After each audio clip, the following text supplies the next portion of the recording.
Hello बच्चों, तो यहाँ क्वेश्चन दे रखा है। इसमें बोल रखा है कि आपके पास दो कंसेंट्रिक स्फीयर्स है, ठीक है। एक का रेडियस आपका कैपिटल आर दे रखा है और एक का आपका स्मॉल आर दे रखा है। हैव सिमिलर चार्ज, ठीक है। मतलब कि जो चार्ज का नेचर है वो दोनों का सेम है, ठीक है। और बोल रखा है कि विथ इक्वल चार्ज डेंसिटी, ठीक है। उन दोनों का चार्ज डेंसिटी दे रखा है, आपको सिग्मा दे रखा है, ठीक है। तो आपसे बोला what is the electric potential at their common centre, ठीक है। उन दोनों के कॉमन सेंटर पे इलेक्ट्रिक पोटेंशियल का वैल्यू क्या होगा बच्चों, वो आपसे अकॉर्डिंग टू क्वेश्चन पूछा जा रहा है ना। तो अगर अपन बात करें रिगार्डिंग द की कॉन्सेप्ट जो हम लोग इस क्वेश्चन में अप्लाई करने जा रहे हैं, तो बच्चों हम लोगों ने इलेक्ट्रोस्टैटिक्स में पढ़ रखा है पोटेंशियल ऑफ अ शेल, ठीक है। सेल के लिए हम लोगों ने पोटेंशियल का रिलेशन पढ़ रखा है, ठीक है। तो वही रिलेशन अपन बच्चों इस क्वेश्चन में अप्लाई करने जा रहे हैं, ठीक है। तो सबसे पहले अगर अपन अकॉर्डिंग टू क्वेश्चन अगर अपन डायग्राम बना लें बच्चों, ठीक है। तो आप देख सकते हो इस डायग्राम में कि आपके पास दो स्फेयर दिख रहे होंगे आपके, ठीक है।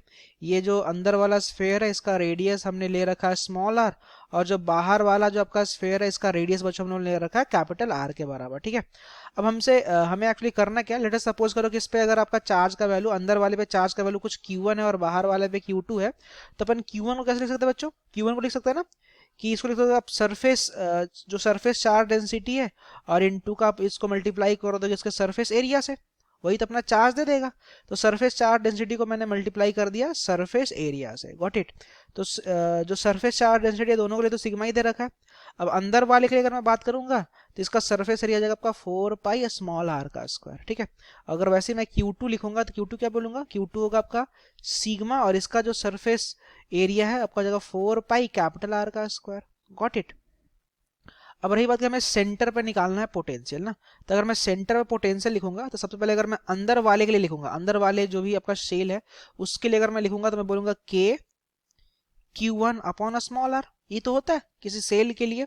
आपका सेंटर वाले पॉइंट पे क्या होता है, सारे चार्जेस को अगर अपन ऐड करेंगे तो सारे चार्ज को ऐड करने के बाद आपका बन जाएगा Q1, तो जगह के Q1 अपॉन आर, जहां पे बच्चों के आपका इलेक्ट्रोस्टैटिक कांस्टेंट है, Q1 आपका जो चार्ज होगा on the surface of the sphere, और आर जो हो गया आपका वो डिस्टेंस हो जाएगा ना पॉइंट से चार्ज के बीच का, ठीक है।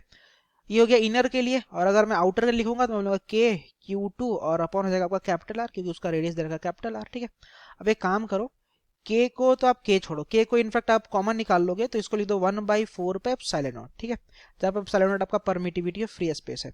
अंदर बचा Q1, Q1 को लिख सकते हैं ना अपन sigma into 4 pi small r का स्क्वायर, और नीचे अपने बचा स्मॉल आर, और प्लस का Q2 का जगह पे लिख सकते हैं सिग्मा इंटू का 4 पाई इंटू का कैपिटल आर का स्क्वायर, और नीचे बच जाएगा बच्चों आपका आर, व्हाट इट।